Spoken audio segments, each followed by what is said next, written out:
We are the Meltdown here with yet another reaction to another House of the Dragon episode. This time it's episode 4, and it has, I think, delivered on all the promises of what was expected going into battle as the Dance of the Dragons continues. And here we are reacting to what was a very prolific death. And we are going to be getting into all the spoilers here, so if you have not watched it, make sure you head on back here and check us out after you watch episode 4 of House of the Dragon. Aemond and Vhagar have claimed yet another dragon rider's life. This time it was Princess Rhaenys, the queen who never was. John, you talked about Princess Rhaenys being your favorite character in the entire series. She's now toast, literally. Ouch. What do you think of the way they handled her send-off here in episode 4, because it seemed like it was laid out pretty well throughout the episode that she was not going to be around much longer in this series. She had a lot of emotional scenes, basically getting closure with all of her different relationships, including that with her dragon. What'd you make of this battle in the skies that led to a sneak attack on Princess Rhaenys?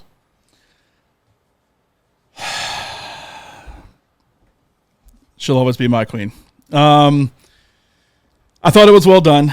I thought the whole scene, this is what people have been wanting, the people who are saying this is too slow this season, that I know for the most part still very, rave reviews when it comes to this show, but there's the occasional person that's like, well, I want something to happen. I want something to happen. Well, it's finally happened, and you killed the best character on the show, so congratulations, everybody that wanted this to happen. I thought, I don't know how it played out in the book, but it seems like it played out where it was more of a three-way fight the entire time between Aegon, Aemond, and Rhaenys. But the way Aegon fell from the sky and then the dragon's still breathing and he's not fully dead, that it's like, how on earth did he, survive that, and then she fell and is, they're both completely dead at that point. So I would have liked maybe that to have been done a little differently, but I thought the Aemond, one of them landed in a bunch of trees, and the other one landed fell from in a castle 1,000 feet up in the air. I'm just saying 5,000 feet up in the air. It doesn't look like, based on what we saw at the end of this episode, that the king is doing too well right now. No, I mean, he's not. But you're just so team black that you want as many victories as possible. I don't think either side won here. I would say overall that Aemond won here, which gives a little bit of a nod to Team Green because, I mean, Team Green definitely won here because Aegon's going to get the credit for it. Aemond is obviously reigning supreme after all this with Vhagar, and I thought his way of holding off when he saw Aegon coming in, showing that, like, basically I'm gonna let Aegon go in here and get eaten. If that's what happens, that's what happens, because he didn't immediately go up to help his brother. So I like kind of the infighting there between Aemond and Aegon, even though if it's more just on Aemond's side. But then the dragons I thought were done really well. I thought the fights were done really well with Sunfire is Aegon's dragon getting clawed and everything. And then there were a lot of times I kept waiting for Rhaenys to finally die because there's fire coming in on both of them. Well, then Sunfire is the one that falls from the sky, not her. And then, like, she sneaks up under Vhagar to start clawing at it. It was all, I thought, very well done, and I kept waiting. Okay, this is going to be where she dies. Okay, this is going to be where she dies. And then I thought the dragon looks as well, like when they looked at each other and kind of gave each other that nod of like, we're not going anywhere. We're going to fight till we die. I thought that was really done as well within the fight. Rockstar, who do you think will be sadder after this? Will it be John Lunsford, or will it be Corlys Velaryon, who's going to get this news in the next episode and is going to have to react in some sort of dramatic way, I assume? Well, the man's lost everything. I mean, he thinks he lost his son. I don't know if we're going to ever see a return of his son. I still don't understand the boat stuff and the guy that saved his life. I didn't really get that. His bastard son. His bastard son. See, that's why I think he's not going to be quite as sad, because he's clearly already had relations other places. Okay. So. That's why the princess was like, your mother must have been so beautiful. I didn't read that. Dang, good job. So, Corlys is going to have a rough time. I did enjoy the episode. That's what Lunsford said about her turning back, like they're just flying away, and then she looks at her dragon. I don't know what her dragon's name is. Just like let's just do it. So was it a suicide mission from the beginning? Did Rhaenyra know it was going to happen? That's why she chose herself to ride in, and then Rhaenys said, "I'm going to do it." So she looked at it. There's a look like, you know, you're going to die. I know you're going to die. And it's like was interesting to me that because of one of the stupid Song of Ice and Fire that she knows it's going to happen. I don't know if I know it's going to happen, but there's a good chance that it will happen. But so did Rhaenyra know that if I went too, it was going to happen? I think it was like a suicide mission. The vibe I got was she was basically, I'm not leaving this battle until I've done the maximum amount of damage because I've been so criticized for not having ended this when I had the chance. Which is valid. King Aegon was standing right there, and I could have taken out the entire side of the war that is now causing so much destruction. Tyler, what did you think of the scope of this episode? Because a lot of people, like John has mentioned, are sort of wanting to see this series ramp up in its action. And last night we got what was, I think, our very first Dragon v. Dragon, like, true fight. Of this season. I know last season we got, some dragon play in the air, but this is like real dragon on dragon. You got her kid killed. In that fight. That was which was another Aemon thing. That was another Aemon thing. It was a little bit of a fight. It was a very outmatched fight. That was why one of them didn't even know they were in a fight. It was just sort of like a playful thing. Even Aemon admitted that he just wanted to kind of toy around and scare him. He didn't really want to be in a fight. Got him. This one, we saw the blood of the dragon burning people on the ground. I mean, it was insane. What did you make of the scope of this dragon fight? Oh, so I, like many of the people who have criticized this season so far, have thought it's been too slow. I've been kind of frustrated the first few episodes because I see all the pieces out there and I'm wondering why they don't just start playing. And we got that, and now we lost one of the best characters. So congrats, Tyler. Yeah, exactly. I regret my complaints. She was one of the best characters. This was a great episode. I'm clearly Team Green, but I thought that she was the most well-written character on the screen. And losing her is going to lose a lot of those important talking scenes that have carried the season thus far. King Aegon was also almost killed in this after he realizes during a meeting of his small council that Aemond and Sir Criston Cole have been working hand in hand in battle strategy in an effort to capture Rook's Rest while also luring in a dragon for slaughter. Aemond was clearly surprised back when Vhagar killed his nephew and Lucerys' dragon. He stated in a moment of vulnerability that he was only trying to frighten the youth. He seemed to regret the killing of Lucerys. Now above Rook's Rest, he very purposefully attacks his own brother, King Aegon, who was a constant bully. Does anybody in this room believe that that was not a purposeful attack on his brother when he saw the opportunity to strike? It 100% was. He waited for a reason, because remember, Kristen called him as like, oh, there's a dragon. All right, come on. And then it's like, Aemon, where are you? And then Aegon comes out instead. And Aemon saw it and was like, hold on. And got his dragon to lay back down, clearly saying, knowing that Aegon's dragon is smaller and is going to go in. And if Aegon's dragon gets in a fight with Rhaenys, then it's probably going to lose that fight. And then, of course, coming in and blowing them both out of the sky. Also, was Aemon going to stab Aegon before Sir Christian came up? He had his sword pulled. Yeah. Yes, I think so. But did he have his sword pulled? This is what we don't know, did he? This is what's brilliant about the way it was presented, because it looked like he was about to sheath his sword. Yes. But did he have his sword out to get to the king, or was he going to use the sword on the king? There's a little bit of gray area there. He already tried to let him die and then tried to kill him in the air. So I would say, yes, he was going to take him out until Kristen walked in. And it's like, oh, I wasn't doing anything. Shh, put it back in. Let's talk a little bit about Harrenhal. It is Aegon's primary focus, or at least it was till he was burnt to a crisp. As the Master of Whisperers, or Master of Whispers, I should say, Sir Larys Strong, the Lord of Harrenhal, tells him that the castle is more crippled than he is, and will only confuse rival Daemon. And it seems like that is what is taking place here, as Daemon is having sort of a mushroom trip right now over at Harrenhal. It looks like it's a tough place to be. Is this going to really mess Daemon up for the rest of the season? Because a lot of individuals, especially those that are Daemon stans, could see this as a way to just sort of have him off in hibernation mode narratively until he's able to get into the fight. But there are, I think, some actual legitimate things that are happening here at Harrenhal that show the motivations for Daemon and show the fractures in Team Black because the two biggest members of Team Black right now look like they're as divided as ever. And you have Daemon now fantasizing about killing a young Rhaenyra. What do you make of Daemon and the battles that he's facing right now at Harrenhal internally, John?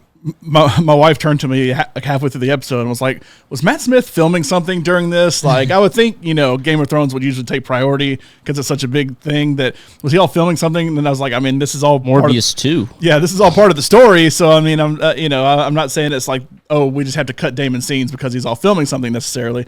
It is interesting to watch as somebody who's only kind of read the cliff notes of what this story ultimately is. This is something that's almost completely left out of it because it's more about battles and which dragons, fight and stuff like that. And you get to what you had at the end of the episode. But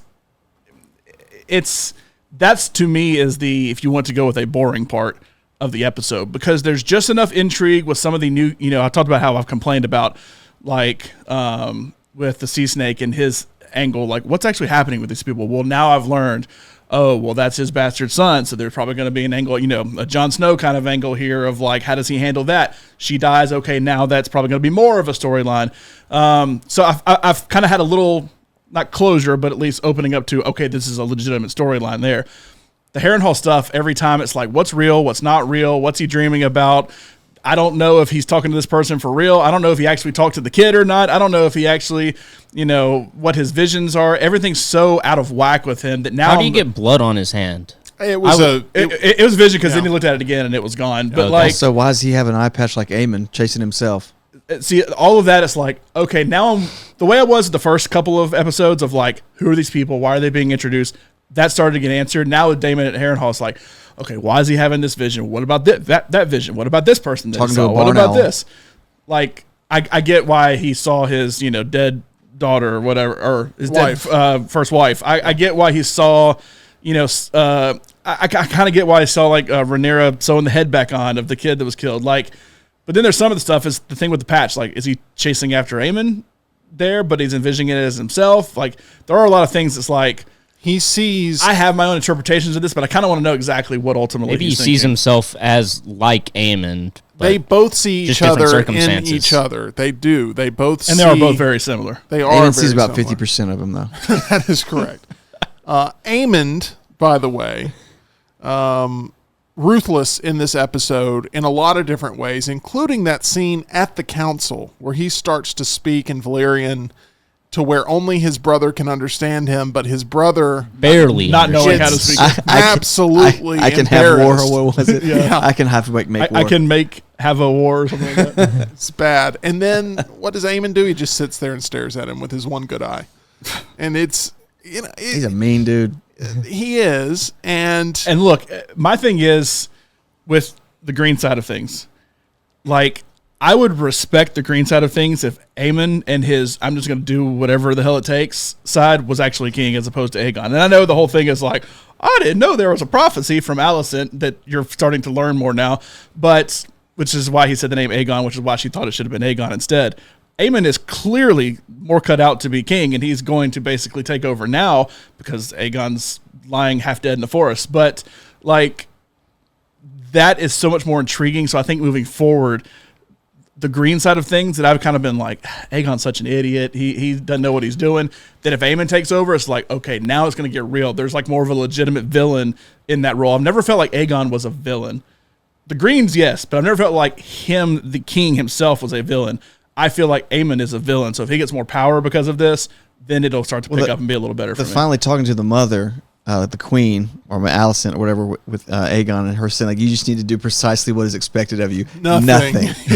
And he's just like, damn. I mean, that's like, because like nobody listens to me, nobody wants my opinion. I'm You're not a in whiny little brat. and I'm the king. It's just like she's like, well, just do it. Just like, you know how much sacrifice was made to get you here. And I was like, it was almost like I didn't want to be here. You guys put me here. you guys buy that Kristen Cole and Aemond both were shocked to see the king arrive on Dragon, That's right? what I was curious if that was like he'll show up. Like, I think Kristen was a little shocked. I don't know that Aemon necessarily was shocked because when he saw him, he's like, all right, we'll just sit by and let that happen. It's not like, oh my gosh, no, the king's he was there. like, you idiot. That's what he said. But he's like, perfect, go die. Like he's I perfectly think he willing made for the him to go most. in. I think he audibled once he saw the situation. He audibled and said, "How do I turn this towards my benefit?" Of course, Kristen the Hand is like, but it wasn't oh part crap. of the. It wasn't part Eamon of the wasn't plan, oh crap. right? Eamon was like, yeah, you idiot. And what the hell's going on with Gwaine now? Gwaine's like against everything. Like I don't. Gwaine's one of the only ones making sense out there. He's the only one that's turned. Like he's turned from last episode. So it's just. Gwaine's wanting to do what they probably should be doing and actually go to Harrenhal that they probably should have done. Also looks like Greg McElroy.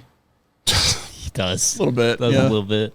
There's multiple Coles I don't like. All right, let me ask you this. I'm kidding. I'm Team Green, so of course I'm a big Cole There are fan. multiple calls I don't like. Okay, stop. Let me J. ask you Cole. about Sir Kristen Cole, Mr. Tyler. Do you hate him as much as the world hates him? Because he's actually showing some prowess out there in No. leading these men. He's actually accomplishing some things. He's tripled the forces. He's become a real threat in the Game of Thrones. My question to you is, do you hate Sir Kristen Cole as much as someone like John Lunsford does? Not quite as much as John Lunsford, but I am still Team Black. So yeah, I don't like Kristen Cole, but I was thinking that maybe Eamon was and Kristen were kind of expecting Aegon to show up because of the dispute over you guys are planning all these campaigns without even asking me. Yeah. So I think maybe they're thinking because Aegon's so rash and inexperienced that he'll just charge They were out there definitely to prove a provoking him. point. They were definitely provoking him. I'm just not so sure they thought he would act this soon. Maybe they I thought it was think- a long game. Eamon did because he's in the room watching him. Kristen had already left by the time that interaction happened because he's been on his campaign. Eamon specifically said, no, I gave him this, and he walked to the map and said, no, this is what we're going to do, and then Aegon got mad about it, and he's like, Aegon's probably going to overreact You're to this. boring me. I'm going to give you the underrated moment of the episode, something that almost no one's talking about, but I thought it was a really great scene, and that was Daemon meeting with Oscar Tully, the grandson of Grover Tully, where he's basically like, can you just put a pillow over his face and end this right now? I thought it was a really well-written scene, and I thought that the innocence that Oscar Tully sort of showed there is something that matches up perfectly with the type of character arc that we've seen from Daemon so far, who really sort of lives in the gray. At sometimes you're cheering him on, at sometimes you're going, that's the most despicable thing someone can do, but yet he still somehow has such a passionate fan base. John, what did you make of sort of the maneuvering of, okay, well, since you're not actually the one in charge, can I speak to your manager? Oh, I can't? All right, well, I'm going to do things my way, and I'm going to go mingle with a witch and drink her brew. First off, their name being Oscar and Grover, I feel like there's a lot of jokes to make here. But I'm waiting for House Bert and House Ernie.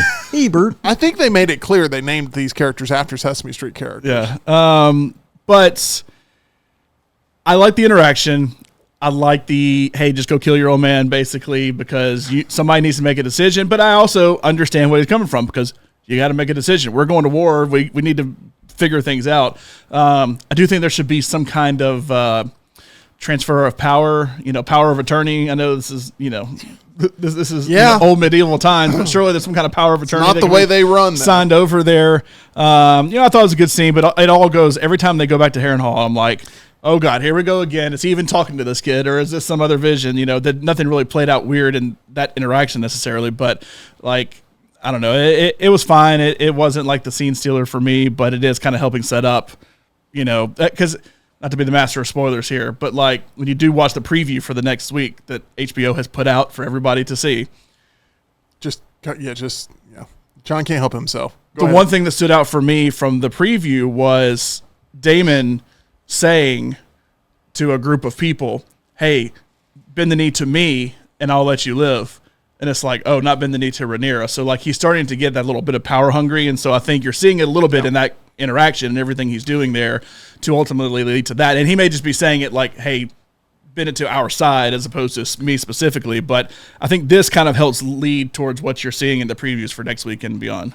Yeah, it is why I think these dream sequences work, these nightmare sequences work, because they do show more character motivation. They could get, and maybe they've reached that point where they're pretty repetitive and pretty played out, because you can tell when he's in a nightmare sequence and that hasn't really broken yet.